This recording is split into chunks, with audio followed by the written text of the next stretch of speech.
Welcome, trust builders. I'm Sue Dyer, and this is Lead with Trust, where we explore how leaders can build their business on a foundation of trust and reap the rewards of becoming the top performer in their market. Leaders that understand how to use and leverage trust are uniquely positioned to disrupt their industry and dominate their market. Distrust of businesses and business leaders is at an all-time high. Trusted businesses must have trusted leaders, and your team, your customers, and your vendors are waiting for you to step up and elevate the level of trust in your business. My hope is that this podcast can help you start your trusted leader journey. Hey, Construction Nation. And in this episode today, I had the opportunity to interview Emily Cohen, the Executive Vice President of United Contractors Association. And UConn is really one of the largest construction associations in the country here in the United States. And they do some pretty remarkable things. And I thought it would be great to learn from Emily, who has a history of really creating some great coalitions through people who would not normally come together. And she does it by creating a high trust environment. And so I thought we would learn some great things. And here's some things I think that you are going to hear during this episode. So number one key for Emily shared is that you got to really care. You can't fake it. You got to really care about people, and then they will care about you and what you're trying to do. And she said it takes time. You know, you got to build relationships, and that takes time. You got to put in the time. You got to empower your team. So you can't do this all on your own. You need other people, and you got to have all these people working together. And that takes empowerment. Go first. So sometimes, you know, you may not be liking the person so much, or maybe conflict, but somebody's got to go first. It may as well be you.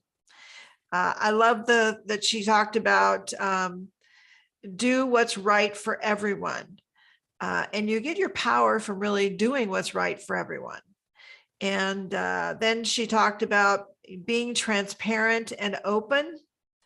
And as you really go up and become more well-known, or you become higher up in your organization, a lot of times you don't get told things. And so the more open and transparent you can be, that atmosphere, the more you're going to know what's going on, so that you can steer and empower your people. And she also talked about how you need to know who holds all the marbles, who holds the marbles. So that's really dealing with power. So I think you're going to love this episode. Let's jump in and listen to Emily. Well, welcome to another episode of Lead with Trust. And today I'm so excited to have Emily Cohen here. She is one of my favorite people in the world, and she is definitely a shaker and mover in the construction industry. And we're going to tap into her wisdom today and learn a little bit about, you know, how she does this magical stuff. So welcome, Emily. Hi, Sue. I'm so happy to be here, and right back at you as far as being one of my favorite people, and just an inspiration on a number of levels for me and for a lot of people out there, I think, in our industry. Thank you. You're so kind. Thank you. I ask everybody this crazy question. So what group did you hang out with in high school? Well, I'm a big fan of your podcast, so I knew this question was coming, full disclosure, and I thought about it. I had a range of friends, well, blessed with lots of different friends, including in high school. But one thing I think is really interesting is that I have had some of my best friends, the same friends, since third grade, and including my two best friends. But I have about a dozen friends that I have been close with since elementary school, through junior high, through high school, and to, even today, all these years later, with our families and through marriages and kids and all of that, we are all still very, very good friends. So I had a great group of friends in high school. What group was it? I think it ranged from popular kids to the intellectuals to leadership development. I was an athlete in high school, so kind of range. I'm It not sure. sounds sort of I'm a like, box. I love the idea that you kept your friends, so that longevity, that feeling of connectedness you get, that that sometimes you lose when you lose those friends or you outgrow friends. That does happen too. Yeah, it does. And that's a natural part of life, but it is so long-term friends, lifelong friends, are more like family. It's like if you met them today, would you have a connection? Would you be friends? Maybe, maybe not.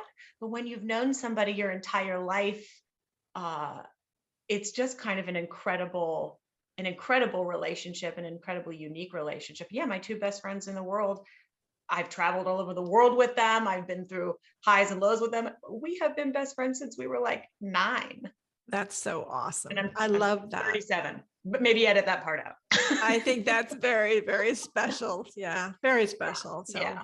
Yeah. and I know it's because, you're a great friend, and that takes trust and relationship. Yes, we could do a whole podcast just on um, what it takes to be a great friend and have great friends. And it is about trust and effort and forgiveness and Yes. not demanding that people be everything you want and need them to be in that moment. For a different day, but yes. Sounds like it also kind of leads into leadership as well, because there's some similarities there. I know, Yeah. like for me, I feel that way about the people that I've worked with. They're family to me. But I feel that way about my clients too. I remember years ago when I was the director at UConn, I gave a speech to a bunch of association executives. And, in the speech, I talked about how you have to love your members. You have to love your industry. You have to love them. Otherwise, you shouldn't be there.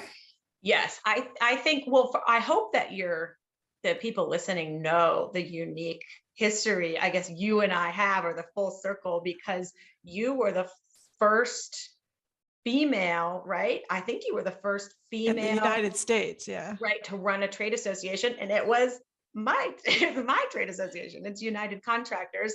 And Mark, our CEO, who has been the CEO for north of 35 years now, worked for you, right? Yes, he did. He And was so, 25. and I've been at United, right? He's been CEO since he was 25. Basically his adult life has been spent with United Yeah, he's Contractors. awesome. I've been here 12 years working with for and with Mark.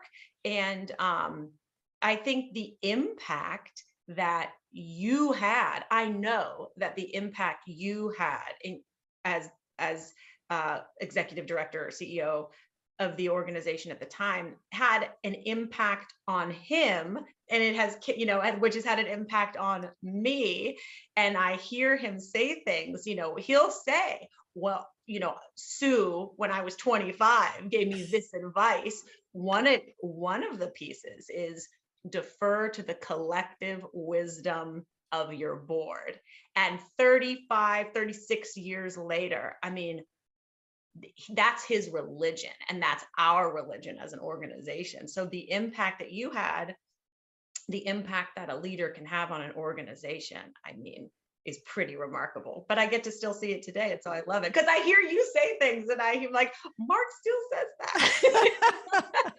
that. That's so awesome. Yeah. Well, I do believe I would trust my life to that there's a collective wisdom in your Yes. team at work, in your board, in your construction project team. I mean, there is a collective wisdom, and you can just take it to the bank. You can. Well, and it's 100% based on trust, because you can't sometimes defer to collective wisdom and sometimes not. It doesn't work that way. You either have to believe that works, or it doesn't, and you just think you're always right or something like that. But it's part of, I would say, good governance and deferring to the collective wisdom of the group.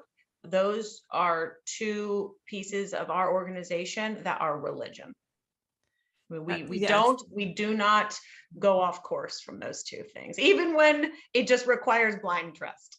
You go, okay, here we go. Well, you can believe in the collective. You can. Mhm, Yeah. mhm. That's so awesome. I see it in the industry too, because there is a level of trust in UConn across the country. And certainly within California, where you guys have more penetration, that just doesn't exist in most organizations, certainly not nonprofits. Yeah. And with that trust, you can do a lot in the industry that could not happen otherwise. Oh, we ask people all the time, what is it about the organization that you love? Or because people have a choice, they can belong to no association, but for the most part, they have a choice between what organization they want to belong to for their labor relations, for their services, for they can belong to one, they can belong to all of them. So why us?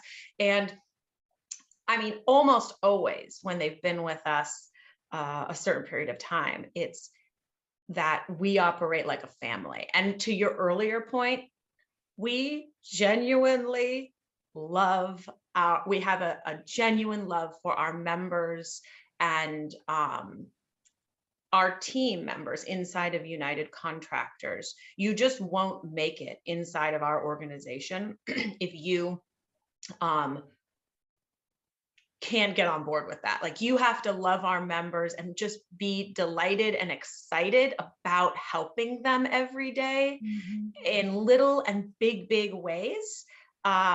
And so we just have such a dynamic team of people from all different backgrounds, but everybody, we're really passionate about helping our contractors and their teams. And as a result of that, our contractors really trust us. Our members really trust us because they feel that we are there to help them and that we love to be able to do it. Yeah. Well, one of the values in my book too, when I talk about partnering values, is one of them is you caring, and caring can't be faked. People see No, through that in a nanosecond. no, I think it's part of the human condition is to be able to sift out who's faking uh, care and sincerity and who isn't, who's genuine about it. I think we all are just wired to be able to feel that out pretty quickly. So I agree with you. You cannot fake care. Yeah. And you can't fake helping somebody either. They'll figure it out. Either you are there, you're really helping them out, or you aren't. Yeah. You're there for them when they need you. Yes. Yeah. Yeah. And maybe you're there for them even when they didn't know they needed you. Even more importantly, sometimes. Yeah. Yeah. That's right. It does. You just have to love your people that you serve. And if you don't, you're really in the wrong place. Yeah, this is a service-oriented industry. I mean, what we're doing is that, I mean, that's why we exist, to serve and support them and empower them, educate them, advocate for them. But all of that it's for them. That's our product, helping them. Yeah. Now, I know that you are so good at what you do. And so tell everybody a little bit about your background, and so that we can kind of lead into some of the public things you've done, which are kind of pretty miraculous in a lot of ways. And I want people to understand more of what you do. Sure. Well, I came to United Contractors 12 years ago, so I've spent the majority of my career with the organization. Before I was with United Contractors, I was a legislative aide. I was in the Assembly Fellowship Program in the state capitol here in California, up in Sacramento. Worked for the chairman of the Assembly Appropriations Committee, and then got hired on by United Contractors, and I thought they were just insane to hire me. You talking about trust. I thought Mark was outside of his mind to hire me. I was 24 years old. I basically had no relevant experience. But he, it's kind of a funny story. When he interviewed me, I didn't think there was any chance I was going to get the job. And so I thought, well, screw it. I'll just go in and chalk it up to interview experience. And he said to me, he comes out and he says, "Why do you work in politics? I hate politics. I don't understand anybody that likes it. And I'm like, oh God, this guy. And so I just looked at him and I said, well, I'm an overworked, underpaid legislative aide. And I hear from people like you every day that think they're too good for politics. But the way it works is you either have a seat at the table or you don't. And I work for the chairman of the Assembly Appropriations Committee, and I've never heard of your organization before. How's that working out for you guys? And he put his hands behind his head and leaned back in his big CEO chair. And he said, well, Emily, nobody's ever said that to me before. That's awesome. 12 years later, here I am, executive vice president. Well, it was, the truth is the truth. And, but you have done so much for the industry. I see it all the time, everywhere. And let's pick one instance that we can kind of walk through, because I think there's definitely some leadership lessons learned here, because it's so large, it's so complex, and it's political. And a lot of times I always say common sense isn't common in a political arena. So, let's talk about one of these examples of where you have really created a coalition and be able to do something that people thought was impossible. Yeah. Well, I think the greatest example of this, especially when it comes to trust, was our industry effort to secure $5.5 billion a year in California for primarily road, bridge, and highway infrastructure maintenance funding forever. And it was something that it's called SB1, Senate Bill 1, the Road Repair and Accountability Act of 2017, I think. And that was something that when I came into this industry, of course, people are talking about. We're underfunded, we're chronically underfunded, deferred maintenance, it becomes more and more expensive every year. And for years, I heard people talking about this, but we couldn't get any momentum. And finally, I'm called to a meeting. The CEO of one of the largest heavy civil construction firms in America, and he calls me down, and he's got his whole team there, and it's just slightly intimidating. And he says, "We need to get something done in this space. We need funding for our industry. We need funding for California's transportation infrastructure. And what are we going to do?" And I said, well, we're not doing this alone. I'm going to tell you how difficult this is going to be. And we need our labor support. Our union partners have to be in this. We're going to need the support of the safety community. This is going to be the biggest lift that our industry has ever undertaken together in the state of California. And there's still no guarantee it's going to happen. And it's going to take a lot of money. And we have this interesting conversation. I talk about conceptually how I think we might be able to do something like this. And I say to him, I'm going to go back to my office. I'm going to draw up a plan and I'm going to send it to you. Tell me what you think. And I go back to my office. This is the biggest infrastructure funding lift and one of the most challenging things our industry has ever tried to do and that we were able to do. I drew it up on a piece of paper, one piece of paper in boxes. Okay, that's like strategy is not that hard. It's mostly visual. It's the execution of it that's hard. It was one piece of paper with boxes and names. But from there, we were off to the races. But the foundation of that was relationships and trust. Because, and we were able to get this bill passed because of the incredible leadership of, at the time, the leader of the Senate, the leader of the Assembly, and our governor, Governor Jerry Brown at the time. We got that bill passed with no votes to spare. So if we had lost a single vote, we would not have secured $5.5 billion a year forever for transportation infrastructure in California. Right when that bill passed, almost immediately, there was an effort by a special interest group to recall it. And so right after we had crossed this remarkable and historic finish line, we had to fight a ballot measure, statewide ballot measure. It cost about $40 million. And I'm covering 3 years of work here in 10 minutes, but it cost about $40 million. And to have to pick up the phone and call our contractors and say, hey, the biggest win that we've ever had that we just got done celebrating, put the cork back in the champagne bottle. We have work to do. And we spent the next year working together as a remarkable coalition of labor and management and safety to defeat this measure. And we did. We defeated it handedly by over 10 points. But it took advocacy from the governor, from our industry, a spectacular coalition to defeat it. And we did. And that was an even prouder moment for me.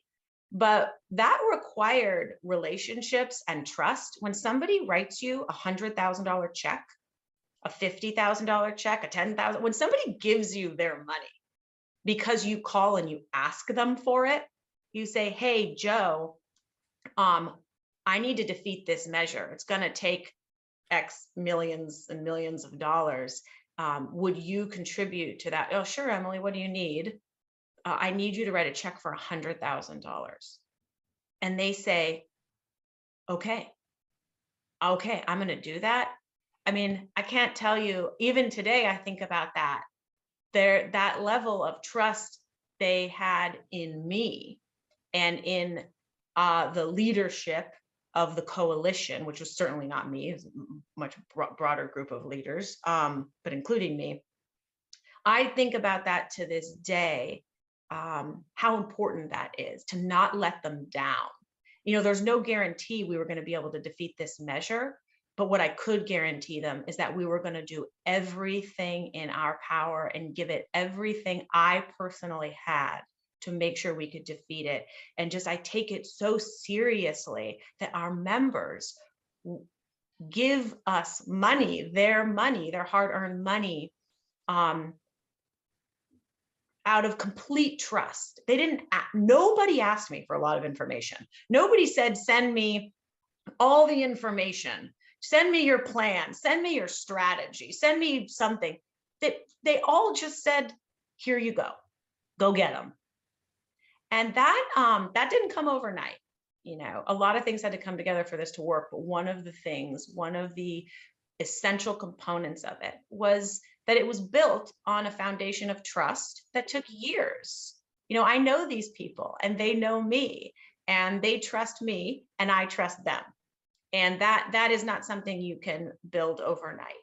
So I think that, having those genuine relationships, demonstrating that you are trustworthy, a person of your word, that you do what you say you're going to do, that you have genuine intentions, that stuff, that takes years and a consistency that you can never waver from.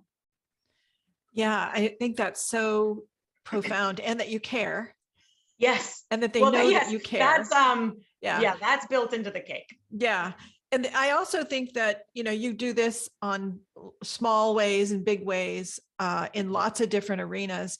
And I just think that, most construction leaders, especially in public works constructions, but even in private work, you have to deal with the public entities. Mm-hmm. They all have an impact on your project or how you run your business or what you're able to do with your business. So you got any advice for them on how they could maybe improve how they deal with the public entities? Oh boy. Well, I think it's a naturally adversarial, or I don't want to say adversarial. I think there's some elements of it that are just naturally adversarial. But what it is it's an incredibly competitive industry. And the people that it's competitive and it's entrepreneurial. So it's just really, I love I love this industry and I love the people in this industry because they're so fascinating in that way. They're kind of salt of the earth, but true entrepreneurs who are competitive and every day are taking risks. I don't know of any other industry where you have to put your house up in order to, do your job, right? And nobody Every knows job, that, right? every job. Every job, they're putting their life on not their literal life, they're putting their home on the Their line, home, literally. all their assets.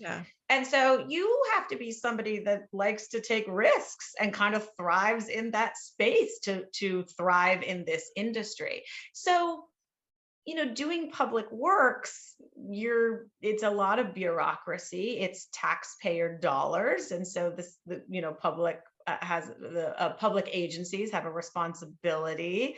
And so it's, you're often, it's difficult, but what advice would I give? Build relationships. It can be done. And the people that I see, the leaders of construction companies that I see really succeed in this space are the people that are willing to take the time and care to build relationships with the folks that they're working with on the public agency side. And they also empower their teams to build relationships. It's a top-down, bottom-up thing that's happening all at the same time.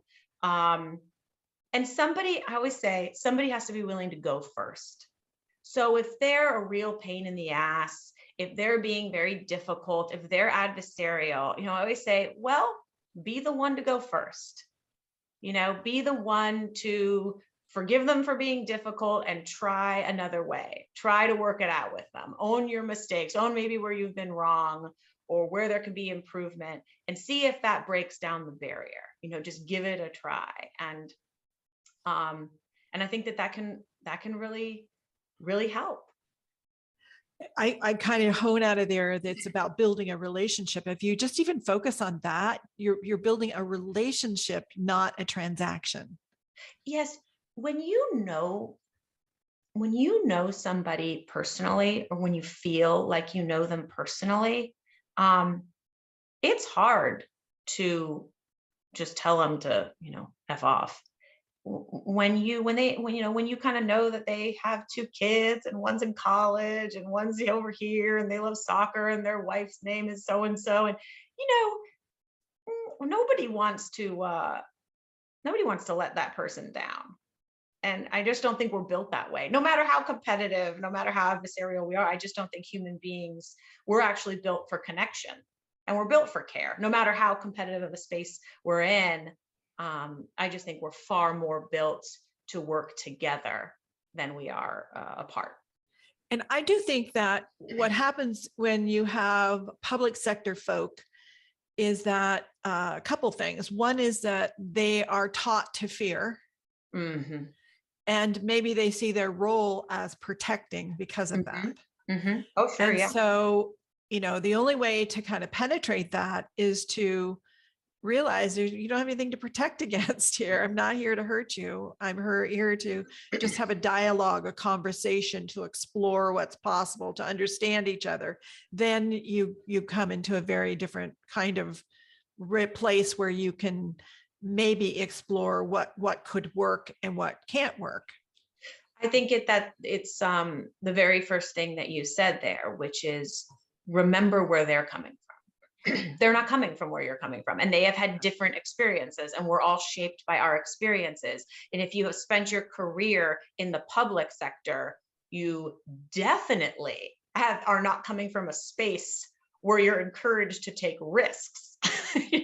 Quite the opposite. Now, if you're a construction owner or you work at a construction company, like heavy civil, you exist by taking risks. You succeed only by taking risks. So you put these two together and you're both coming from different places, and you have to first acknowledge that, or you're not going to get anywhere. And you have to appreciate where the other person's coming from. You have to start there, or else you're never going to get anywhere.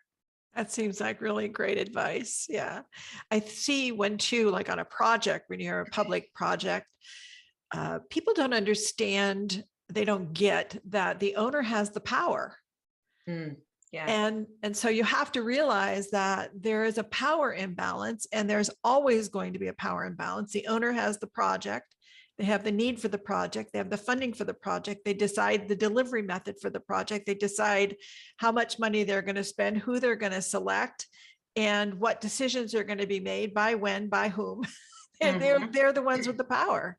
Yeah. And so, it's really why I'm a huge fan of partnering, is because if you look at a basketball team or any kind of team, really, the ones that have a star, well, they win because that star is there, but they usually don't win as well as if you have a team of where everybody is working together synergistically. Everyone's building on their strengths. And that's the same thing with a construction project. If you get everyone working together, then you can, but in order to do that, you have to neutralize the power imbalance. Yes. So that everyone can be one team. And what kills construction projects is complexity. And when you become one team, it not only does it neutralize the power imbalance, which is another level of complexity, it melts away much of the complexity. Yes, I think understanding, I always joke, because we do a lot, political advocacy, labor relations. There's all kinds of scenarios where I always say, who holds the marbles? You have to know going into the situation. You can't negotiate in labor relations. You can't negotiate politically on a bill. You can't, unless you understand the power dynamic going into it. Otherwise, you can just look ridiculous.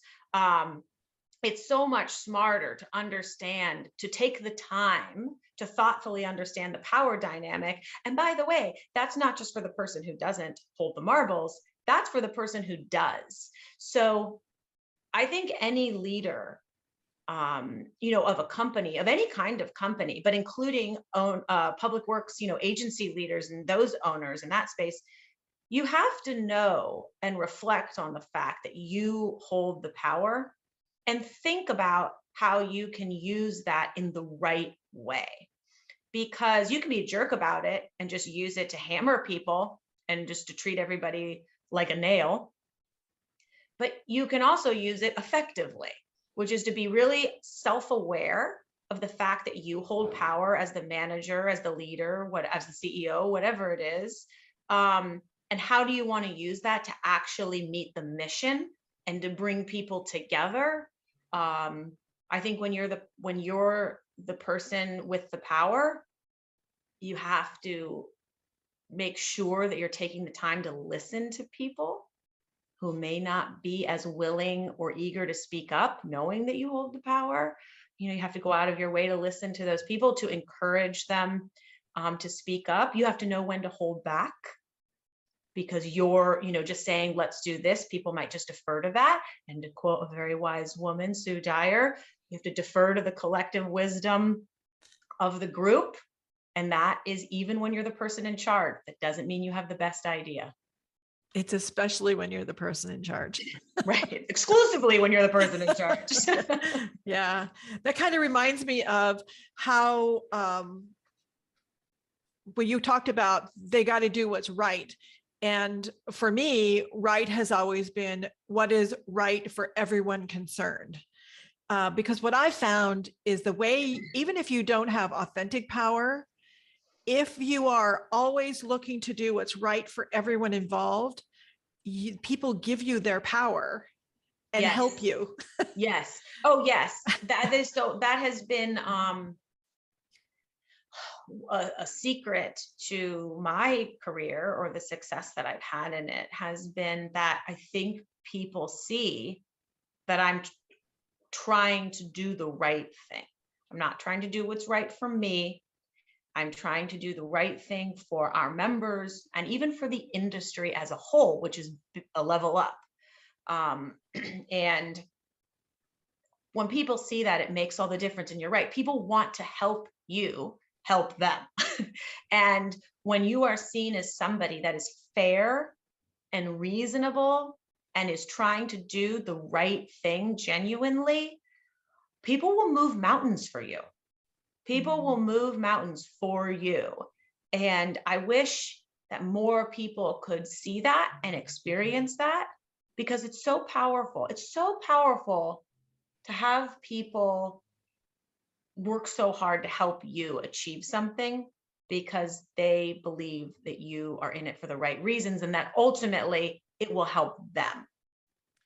Absolutely. And it's even people that you might think or other people might think are your enemies. You need to do what's right and just and good for them, just like you need to do it for yourself or for your members or for your company. Right. When you do that, amazing things happen. And it happens pretty quickly too, because all the power sort of shifts to you to be able to do what's needed. Right. Right. And they're not, they're almost never your enemy, right? What they are is somebody that maybe they're your competitor, or they're somebody that you don't understand and they don't understand you. Well, it always comes down to that. But Yeah, some people yeah. don't see it that way. They see Right, like, that's right. I know. You're my enemy and I'm going to kill you. I know. I always wish Yeah. I could unwind that. Not only in our industry, but in life across Everywhere. the People there are people that, for some reason they're their nemesis or something. world. Mhm. Oh, Everyone yeah. has that. I mean, I I don't think know. anybody escapes that. I So don't think we can. I also see that I've watched as leaders, really good leaders, trusted leaders, are in an organization. And as they begin to raise up the ladder of success, I'm always amazed at how they know less and less about what's really going on because people don't tell them. And I just think that is one of the things that everyone out there, when you tell your leader your truth, they can't possibly lead and help you and steer the business, steer the government entity, steer a project if they don't know what's going on. And I just see that as a big problem. I think that is so true. And probably the higher and higher up you go, and this is interesting industry because quite a few people are the CEOs of huge construction companies, and they started there.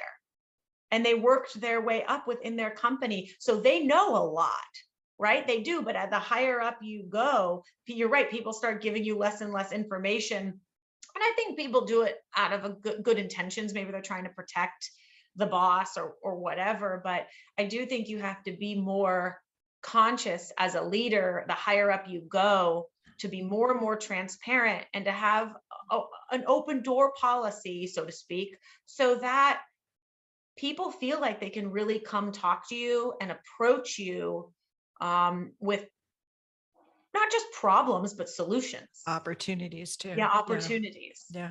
Opportunities. Yeah, I agree completely. That is what kind of excites me about creating trusted leadership, where maybe there's a forum or a way, some kind of forum for creating that dialogue that can happen up and down throughout any organization, so that you have that collective wisdom that you can use for your business. And I just think, I believe in that. So that's what I'm excited about, trying to help businesses to create with culture. their leaders.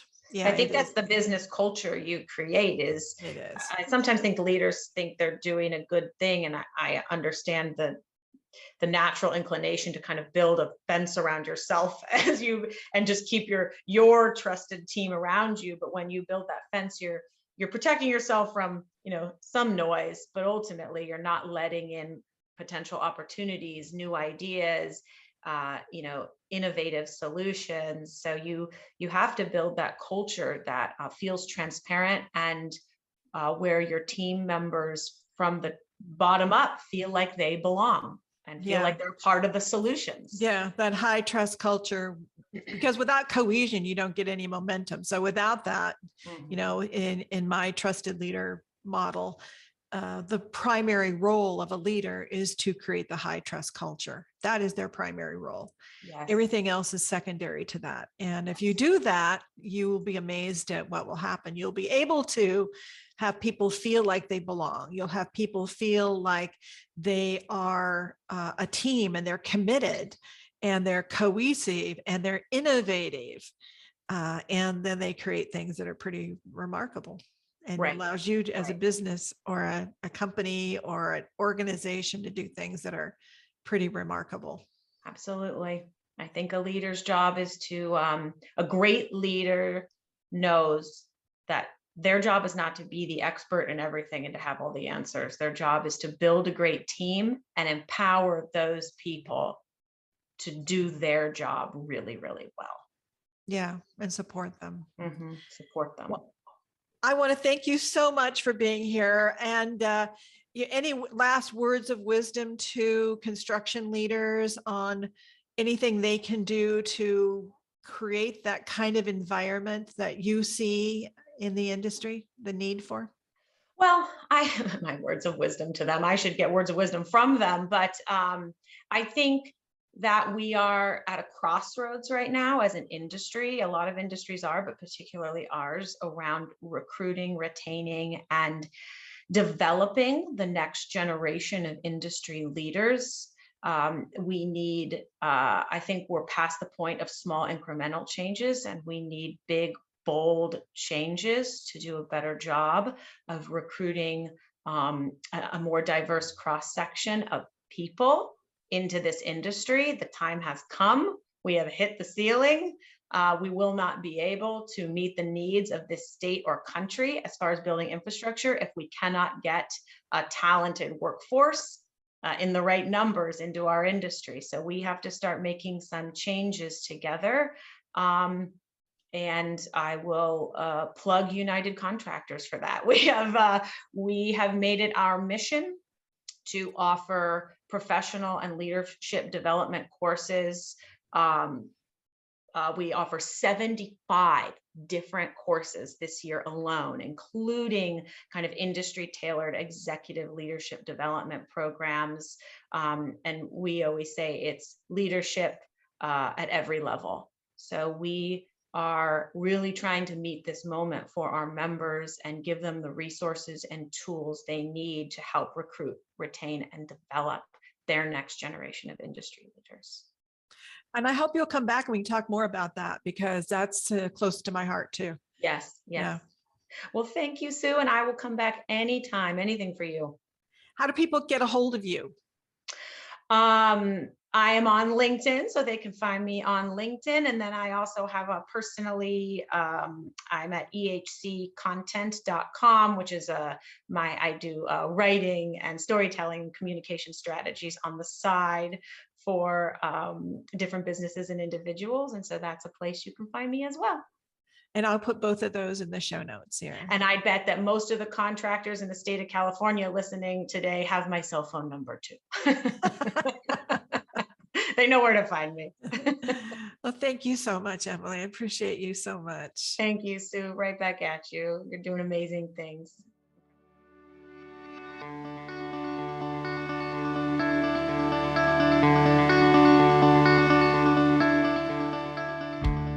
Okay, Construction Nation, I hope you enjoyed today's episode of Lead with Trust. Will you do me a favor? If you think this episode can help anyone on your team or business, please forward it to them. Please subscribe so you don't miss an episode. And your honest review, hopefully 5 stars, is much appreciated. Every leader who learns how to build their business and projects on a foundation of trust is going to reap the rewards of greater productivity, attracting the best of the best, enjoying your business more, and doing things you thought were impossible. If you want to know where you are in your trusted leader journey, I have a free resource for you. Please just go to sudyco.com/profile, sudyco.com/profile. And you can grab it there and find out where you are on your trusted leader journey. And so that is a wrap for today. Can't wait until I get a chance to hang out with you again next week. And until then, have a great day.